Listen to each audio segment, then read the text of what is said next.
Jadi Bapak Ibu saya mohon izin berdiri ya.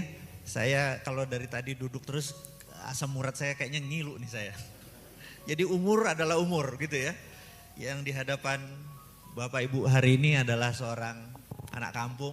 Jadi saya cerita sedikit dulu untuk mungkin dapat adik-adik mahasiswa dapat insight sedikit gitu ya.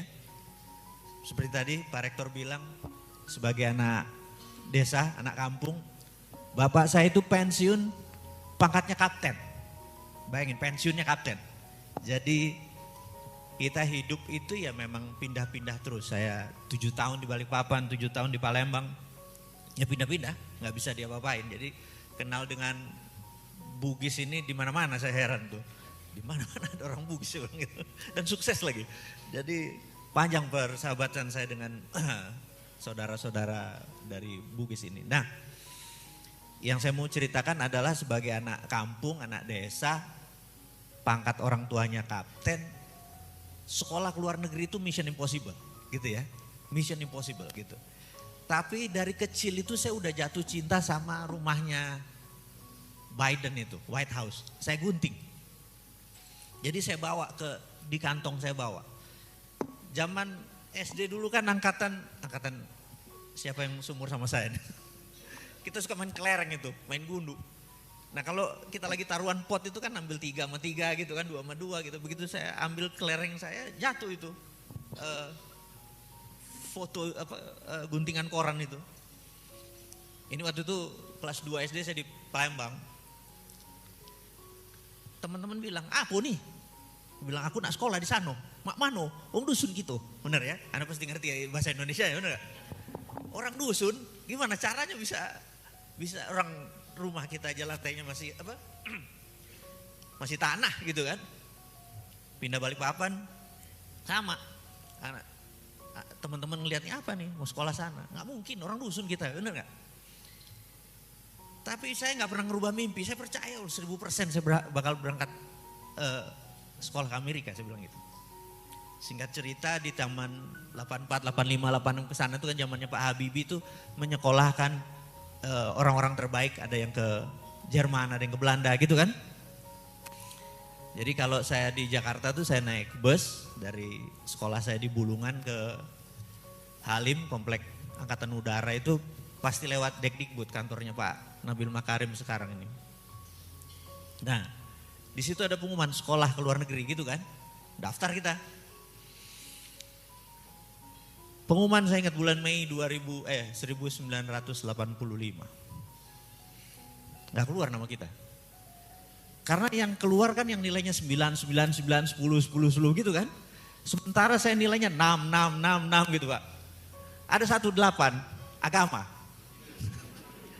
Nilainya Pak, tapi perilakunya jauh. Kemudian, tapi saya pede Pak. Saya pede, nggak lama 3 hari kemudian ada surat dari Dekdikbud waktu itu bilang suruh menghadap ke lantai 4 di sana. Udah saya datang ke lantai, terus ada satu anak putih abu-abu, saya bilang di sini kita duduk, iya gitu. Ada 3 pejabat di situ, izin Pak, iya silakan kata dia tuh. Nggak lama ada pejabat bawa dokumen 3 yellow pages tebelnya datang gini. Dia ke temennya itu, ini anak 2 ini ya. Dia balik ke kita, dia banting itu yellow pages, buat dokumen itu. Lu berdua kurang ngajar ya. Kaget kita Pak. Pejabat marah-marah bener gak? Kita anak 17 tahun dimarahin gitu ya, terkencing juga kita. Kamu berdua mau ngelamar sekolah ke Amerika, mikir dong. Orang bahasa Inggris gak bisa, cuma 6 nilainya. Ngimpi aja lu masih pakai bahasa Jawa. Begini lu mau berangkat ke Amerika, mikir. Wah dia marah-marah Pak. Saya dalam hati mikir, ini pasti ribut sama bininya nih pasti. Kita ketemu. Udah 15 menit dia nyanyi, dia ambil dokumennya, dia balik, dia nengok kita, kamu 2 berangkat ke Amerika. Kaget kita. Seneng kan kita kan. Dia bilang, kamu jangan seneng dulu, kamu jangan sombong dulu katanya. Ada 6 tempat ke Amerika yang daftar cuma Anda berdua berangkat. Jadi Bapak Ibu, kita berangkat itu bukan kayak pinter, kayak Anies, bener gak? Kita berangkat karena beruntung. Jadi karena kan waktu itu zaman Pak Habibie itu sekolahnya kan semua ke Eropa kan, ke Belanda, ke Jerman gitu kan. Yang daftar ke Amerika cuma 2 Pak. Sementara tepatnya ada 6. Jadi berangkat bukan karena kita pinter Pak. Jadi waktu kita ke Amerika kita nggak bisa pilih Pak. Bidangnya harus bidang ini. Ya udah deh yang penting gue ke negeri orang, bener nggak? Orang kampung Pak baru pertama kali naik pesawat 24 jam. Waduh, nggak pernah naik pesawat sebelumnya. Nah, itu cerita singkatnya. Kemudian saya nggak bisa milih. Bachelornya adalah Applied Psychology in Business, jadi aplikasi psikologi untuk bisnis. Dan kita tahu bahwa Applied Psychology in Business itu misalnya gini. Anda tahu Starbucks semua, bener nggak? Starbucks harganya 60.000 kopinya, bener nggak? Sementara kopi 3.000, kopi Toraja itu 2.000 udah tergila-gila kita. Kenapa kita mau beli kopi 60.000? Jadi Starbucks itu jualan apa? Iya kan? Semua orang bisa buat kopi lebih enak dari Starbucks, semua orang bisa buat kopi lebih murah dari Starbucks, tapi di dunia ada 32.000 cabang Starbucks. Ada apa dengan Starbucks? Dengan kopi Toraja bedanya apa gitu ya? Di tahun 70-an sih pertama kali Starbucks berdiri. Dia bukan hanya menjual ambience, rasa kopi sebagai third place. Setelah rumah, kantor, ini adalah tempat ketiga. Bukan hanya itu. Tetapi dia mendesain bahwa tinggi secara psikologi semua. Jadi meja makan itu atau meja kerja kita tuh 70 cm. Meja ini adalah 45, bangku ini 36. Itu yang paling ergonomik. Jadi kalau cewek yang pakai rok pendek duduk pakai yang di di Starbucks nggak akan ketinggian, pas. Dan dia jadi mejanya tidak 70, dia 67. Ininya 43, ininya 39 cm. Dan itu ergonomik. Jadi dia waktu duduk atau kerja, meja kerja yang pakai berdiri itu biasanya 105, dia 99. Jadi dia mengukur seluruh ergonomik. Jadi secara psikologi kita nyaman. Dan di Starbucks tidak ada bangku kotak, meja kotak. Karena meja kotak kalau kita duduk sendirian kesannya lonely atau kesepian. Tapi kalau bundar dia bisa bekerja berjam-jam. Itu hal-hal seperti namanya applied psychology in business tentunya ya. Aplikasi psikologi. Jadi dia menjual psychological factor. Dia bukan menjual kopi. Jadi di sini kalau teman-teman bilang, gue mau buat kafe segala macam, nggak sesederhana itu, karena psikologinya penting. Dan juga ada psikologi misalnya gini, pecinan daerah Chinese di Makassar di mana? Warna merah itu friendly buat mereka. Daerah Muslim di mana di sini? Yang dekat UIN apa segala macam tuh. Warna hijau adalah friendly. Jangan coba-coba pasang warna merah di daerah Muslim. Karena jadi threat. Paham ya? Bahkan Indomaret aja itu dikecilin simbol merah birunya. Nanti kita masuk ke sana, ini pelajarannya beda lagi nih. Applied psychology. Nah, saya kasih contoh applied psychology biar lebih paham dan teman-teman lebih termotivasi gitu ya. Jadi ada sahabat saya, orang Makassar, Pak Hardi namanya, Hardi Lewa. Dia mungkin petinggi dari toko Gunung Agung, Gramedia yang dulu pernah buat dari 20 biji jadi 100. Dia main di retail bisnis tapi bookstore gitu ya. Dia cerita sama saya tuh agak sebel sama anak saya karena S2-nya di Amerika saya keluarin uang hampir 3,5 miliar. Tapi dia 2 tahun kerja hanya jadi barista di Starbucks. Gitu. Suatu hari saya panggil, saya bilang, "Nak, kau gak kasihan sama papi?" "Kenapa?" "Kau jadi barista berapa?" 5 juta pi. "Papi ini sudah invest di kamu 3,5 miliar sekolah S2 ke Amerika. Terus kenapa kamu jadi barista aja di Starbucks?" Jawaban anaknya tuh ngejutin dia katanya. Jadi cerita sama saya. "Gini pi, karena di Starbucks itu," dia nanya, "Pi, bukannya tujuan hidup kita itu untuk bahagia?" "Betul." "Saya bahagia pi di Starbucks." "Oke, tapi kan kamu cuma 5 juta gitu kan?" "Gini pi, karena di Starbucks kami tidak pernah dimarahin." Maksudnya? Jadi vibrasi marah itu akan membuat suasana kafe itu berbeda. Contoh deh kalau kita kerja atau kita di kampus, ada rektor atau dosen lagi ada masalah di rumahnya, itu mahasiswa bergetar itu. Bener gak? Kalau perlu gak usah masuk hari itu, karena rusak itu nanti ambience dari anak-anak gitu kan. Nah, kita kadang-kadang bos kita lagi vibrasi negatif di ruangan itu kita juga gak nyaman, paham ya maksudnya ya. Nah, jadi kalau ada masalah misalnya dia jatuhkan barang yang membuat ya masalah lah, dia lagi nyiapin barang tuh jatuh atau pecah gitu ya. Itu manajernya tidak pernah marahin. Artinya manajer langsung pepet dia, langsung dikerjain, langsung dibenerin dan tidak ada marah sama sekali. Dan anak itu langsung tahu dia guilty dan langsung dia benerin lagi. Jadi ditahan terus vibrasinya. Jadi karena itu Anda begitu masuk Starbucks, ambiannya selalu happy, suasana selalu happy. Nah itulah namanya psikologi penting di dalam bisnis. Jadi bisnis itu bukan sekedar beli 10 jual 13 untung 3. Enggak Pak, enggak sesederhana itu. Kalau kayak gitu udah banyak orang jadi bilioner. Tapi begitu Anda ngerti psychologicalnya dari customer Anda, itu membuat perbedaan. Jadi ini applied psychology in business. Suatu lanjut lagi ceritanya. Jadi ini pelajaran jadi pelajarannya mudah-mudahan Anda nangkep applied psychology. Mungkin nanti kita di Unibos ini akan ada applied psychology. Setuju Pak ya? Karena itu lebih real daripada hanya terapeutik gitu ya, maaf ya. Saya itu jadi varian-variannya, bukan sekedar jadi HRD doang gitu ya. Nah, kemudian S2-nya juga nggak bisa milih. S2-nya harus criminal mind and forensic investigator gitu ya. Nggak bisa milih. Jadi ya sudah. Jadi kita datang ke state penitentiary, jadi penjara kelas kakap itu ya. Jadi penjara di Amerika dibagi 3, ada yang penjara kelas kakap, penjara yang kriminal biasa, yang terakhir penjahat sosial. Jadi penjahat sosial tuh hukumannya cuma nyapu jalan gitu segala macam gitu ya, dan tidak dikerangkeng. Nah di state penitentiary ini penjara kelas kakap. Jadi kita menginterview orang 1, 2, 3, 4, begitu yang ke 100 nih pedofil. Oh ini pemerkosa gitu loh. Karena mukanya kita mempelajari namanya micro expression. Nah micro expression itu di tubuh kita ini ada major muscle, otot, terus ada namanya minor muscle.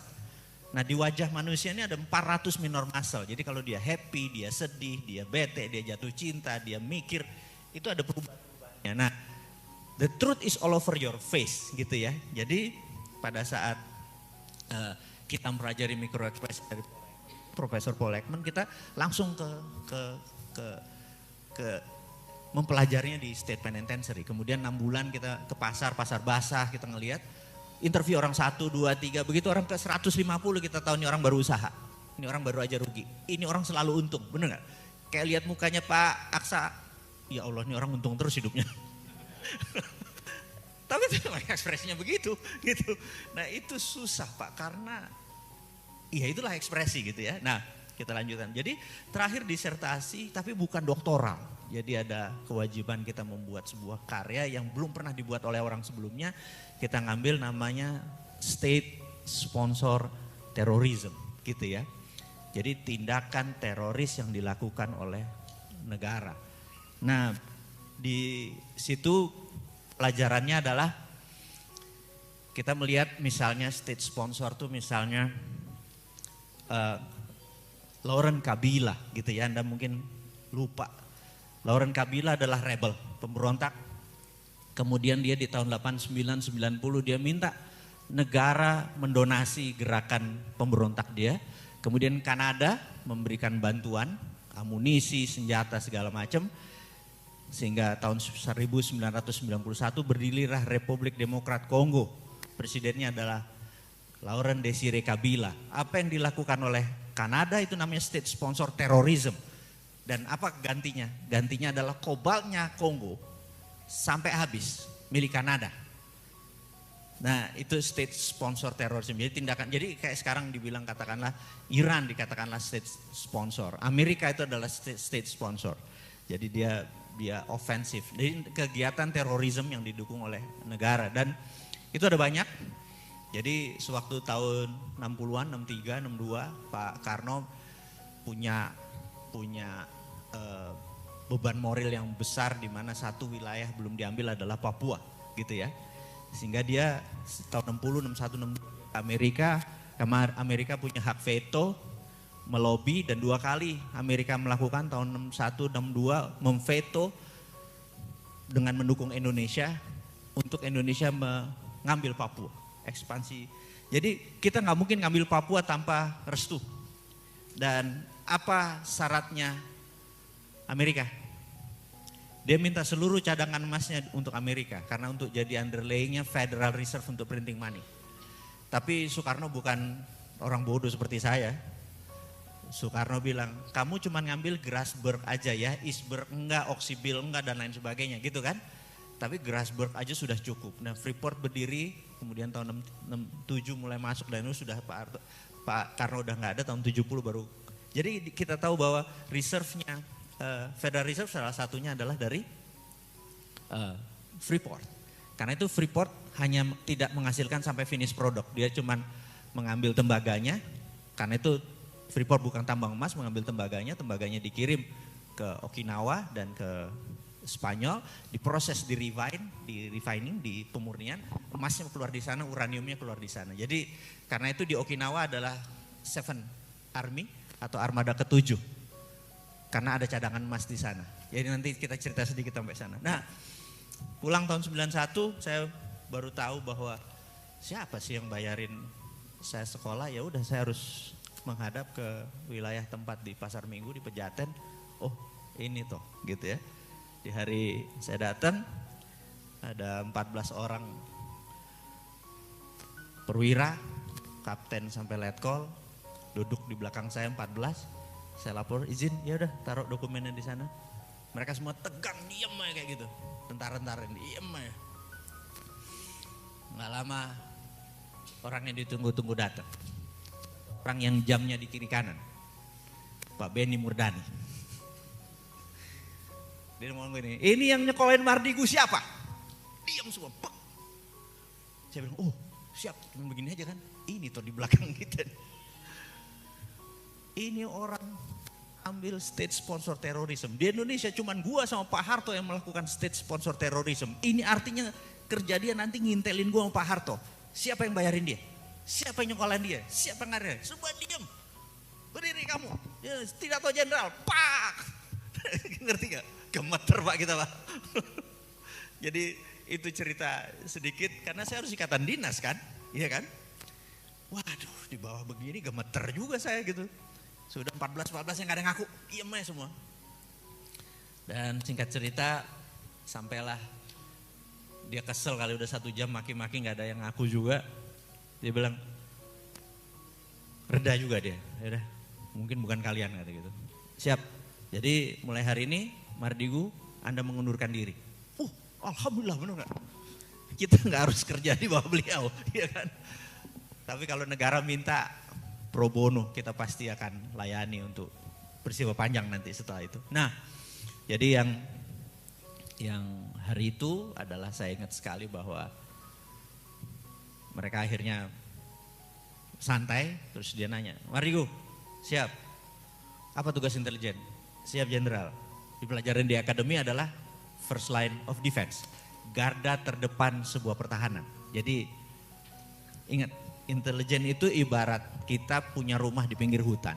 Intelijen itu adalah anjing herder, bener gak? Yang mengendusnya tajam, yang buas, yang belum ada apa-apa udah tahu nih bakal maling dan lain sebagainya gitu. Itulah tugas intelijen. Itu first line of defense, garda terdepan sebuah pertahanan. Jadi saya bilang, siap jenderal, first line of defense. Pak, digampar gue. Saya bilang kena juga gue. Goblok, itu di sekolah, di sini bukan. Tugas intelijen? Siap, nggak tahu jenderal. Nah gitu dong kata dia gitu. Tugas intelijen pertama adalah create leader. Jadi setelah Pak Harto, setelah Habibie kalian tentukan. Bayangin, tahun 91 Pak. Benny Murdani sudah ngomong Pak. Setelah Soeharto, setelah Habibie kalian tentukan. Bayangin, ngeri kali nih, bener gak? Nah jadi tugas intelijen create leader. Jadi mulai ngerti kenapa sekarang salah satu orang yang di sana adalah meng-create leader-leader itu sampai saat ini. Karena orang-orang yang 14 itu adalah orang-orang yang saat ini berada di posisi-posisi tersebut. Jadi mudah-mudahan Anda gak tahu orang-orang itu siapa gitu ya. Susah saya kalau ngomong-ngomong kayak gini. Jadi, nah intinya adalah dia lanjut lagi. Mardigu, kita yang paling junior kan. Apa tugas intelijen berikutnya? Siap, tidak tahu jenderal. Pak, gitu langsung. Tugas berikutnya adalah no surprises. Jadi nggak boleh ada keterkejutan. Itu ada terkejut, intelijen nggak bekerja, kata dia gitu. Ya kayak sekarang, ada apa ya, bener nggak? Wondering what happened. Nah, intelijennya nggak kerja, gitu ya. Karena intelijen adalah sebuah wilayah militer. Ingat, first line of defense. Defense itu militer.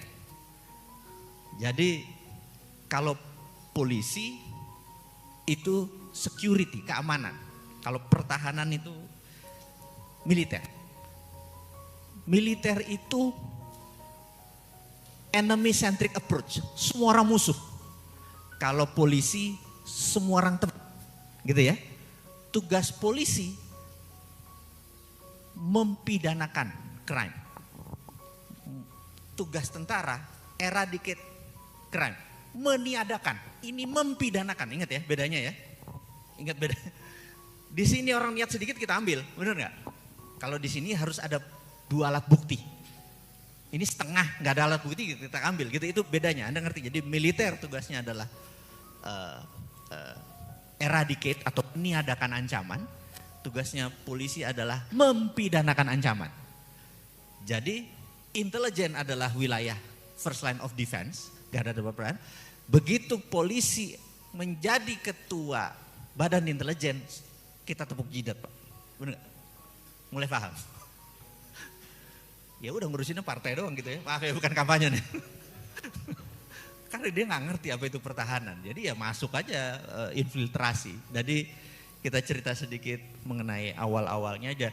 Bagi saya penting untuk saya diawali dengan menceritakan latar belakang sehingga Anda ngerti, oh kenapa sih Bosman ini suka ngomong tentang geopolitik, tentang ada asbabun nuzulnya, benar nggak? Jadi begitu tidak lanjut di bidang tersebut, ya saya masuk ke dunia profesional, bekerja di bank, posisinya adalah treasury. Jadi treasury ini begini, kalau Anda punya uang banyak Anda taruh di bank. Bagi bank, Anda adalah beban, liabilities. Karena misalnya Pak Rektor punya uang 1 triliun taruh di bank, benar nggak? Bagi bank harus bayar 5% setahun untuk 1 triliun, itu 50 miliar, benar nggak? Di mana bank bisa bikin 50 miliar hanya untuk cover? Jadi liabilities, ngelihatnya berbeda ya. Bagi kita ini adalah aset, bagi dia adalah liabilities gitu ya. Nah, fungsi bank adalah menerima dana masyarakat dan menyalurkan kembali masyarakat. Apa yang terjadi kalau sektor kreditnya tidak jalan terlalu bagus? Karena sistem perbankan di Indonesia sejak tahun 2000, IMF mengikat tangan kita sehingga kita tidak lincah. Yaitu namanya asset based loan. Pinjamannya harus berbasis aset. Jadi kalau Anda nggak punya aset, Anda nggak bisa pinjam loan. Sementara di dunia ini hanya 7% manusia yang bisa meminjam bank, karena hanya 7% manusia di ekonomi dunia yang bisa minjam bank. Dulu ada namanya project based loan, gitu ya. Jadi bukan asset based loan. Project based loan ini misalnya Anda punya kerjaan dari Pertamina untuk ngelas pagar sepanjang 1 kilometer, modal bayarnya 2 miliar. Itu project. Anda dulu bisa datang ke bank untuk pre-finance. Sekarang nggak boleh. Karena IMF gunting kita. Tapi negara lain boleh. Ini yang buat saya kadang-kadang, yuk Bu Sri Mulyani kita duduk yuk kita diskusi, bener nggak? Saya nantang terus kan kerjaannya. Anda kalau lihat YouTube saya kerjaan nantang 2 orang itu, Luhut, Sri Mulyani. Nantang tuh bukan berarti negatif loh. Karena kita mau melihatkan bahwa ada muscle knowledge yang lain, ada otot pengetahuan yang lain. Anda semua ini di kampus itu adalah menciptakan otot-otot pengetahuan gitu ya. Dan itu nggak boleh pernah berhenti, sampai mati kita kalau belajar mah, demi otot-otot itu keren gitu ya. Nah, tadi balik ke diskusi tentang project based loan. Nah, karena nggak punya aset, tadi saya cerita apa ya? Lupa, gue lompat lagi. Sebelum ini biar ngingetin. Ingetin saya.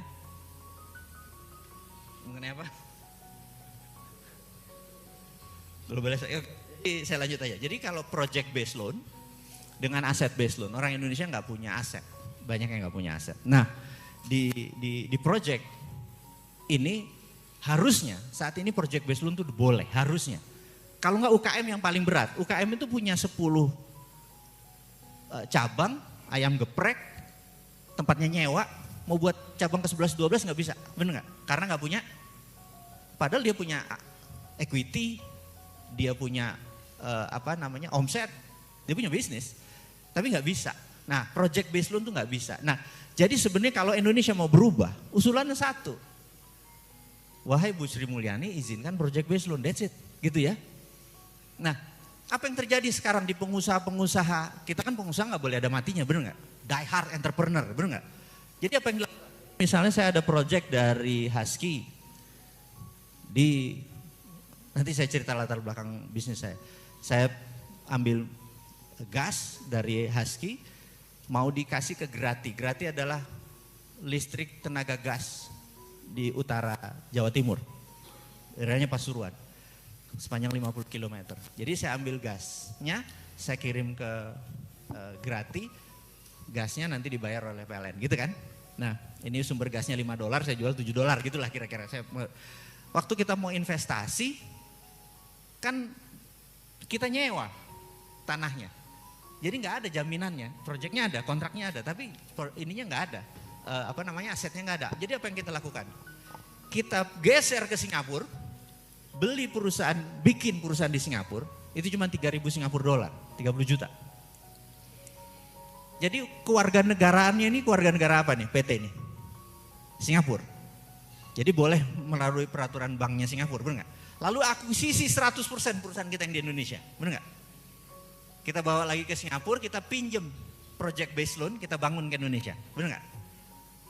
Terus kita bayar balik ke sana, benar nggak? Lah kapan kayanya Indonesia kalau kayak gini? Itu memang by design. Jadi sekali lagi, jadi ini adalah latar belakang kenapa Indonesia saat ini masih stuck begini-begini. Sekreatif-kreatifnya Anda, ujung-ujungnya Anda percuan, benar nggak? Untuk modal. Gimana bisa ini? Paling sekarang kalau kita nggak bisa punya aset ya udah calon mertua punya tanah, bener nggak, jaminin. Bener. Nah itu saya minta izin, jadi kemudian saya sebagai bank treasury itu adalah pada saat uangnya bank tidak bisa disalurkan ke kredit, dipindahkan ke treasury department. Treasury department adalah tempat where's money makes money, uang buat uang. Main di saham, portfolionya main di dunia trading yang money makes money. Jadi bisa saham, bisa forex, bisa portfolionya macam-macam. Ini money makes money, paper ke paper. Kalau ini kan jual beras, beli beras, baru ada selisih. Beras adalah komoditi. Kalau ini adalah saham, beli saham Disney misalnya gitu ya. Sebenarnya itu udah uang juga, naik untung, rugi bisa jual atau dijaminkan di repo. Ngerti ya? Ini saya ngomong agak kekencengan biar paham ya. Daripada saya ngomong basa-basi, ini teman-teman mahasiswa langsung kayaknya ini bosman ngomong apa lagi nih orang, udah nggak? Catat aja. Ini masuk bawah sadar Anda, diimplan aja di bawah sadar Anda. Nah, kemudian kita masuk ke sektor entrepreneurship, karena saya waktu itu mikir kalau bank devisa bisa punya treasury department, kalau bank swasta non devisa nggak punya. Akhirnya saya spin off, saya buat usaha. Ini ada the first investment banking di Indonesia, namanya Megasino. Disinilah masuk bank-bank. Jadi klien kita bank. Jadi kita punya dealing room, punya segala macam, masuk bank untuk portfolionya ke internasional, ke Hang Seng, ke New York Stock Exchange, dan lain sebagainya. Jadi portfolionya ini bisa lewat sana. Kita makan fee based income company. Dan itu pertama kali saya tabrakan dengan regulator, umur masih 27 tahun. Di situ tabrakan lah, jadi orang deso, toto bikin usaha 2 tahun kemudian disemprit karena tidak ada peraturannya. Jadi waktu itu namanya Bapak Pam, belum OJK.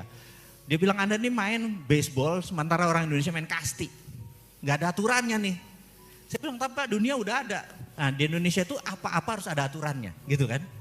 Jadi boleh. Saya bilang kenapa nggak ikutin regulatory sandbox selama nggak melanggar hukum, jalanin aja. Tapi sudahlah, pemerintah masih kaget-kaget sama kita. Saya lompat. Tapi disitulah pegawai kita ada orang-orang yang sekarang udah jadi menteri seperti Pak Sandi, bener nggak? Rosan gitu. Jadi dulu pegawai gue. Ini cerita panjang kan kalau diceritain kayak gitu. Tapi suatu hari saya bangkrut, jeger, minus. Saya menjadi pegawainya Sandi, menjadi pegawainya Rosan, gitu kan?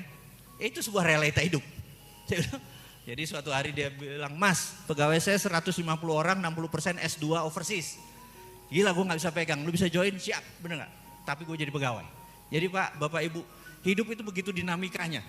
Jadi tadi pegawai, terus entrepreneur, bangkrut, jadi pegawai lagi, bener nggak? Jadi jam terbangnya, tapi kebetulan mereka pada jadi orang semua. Jadi itu cerita Pak.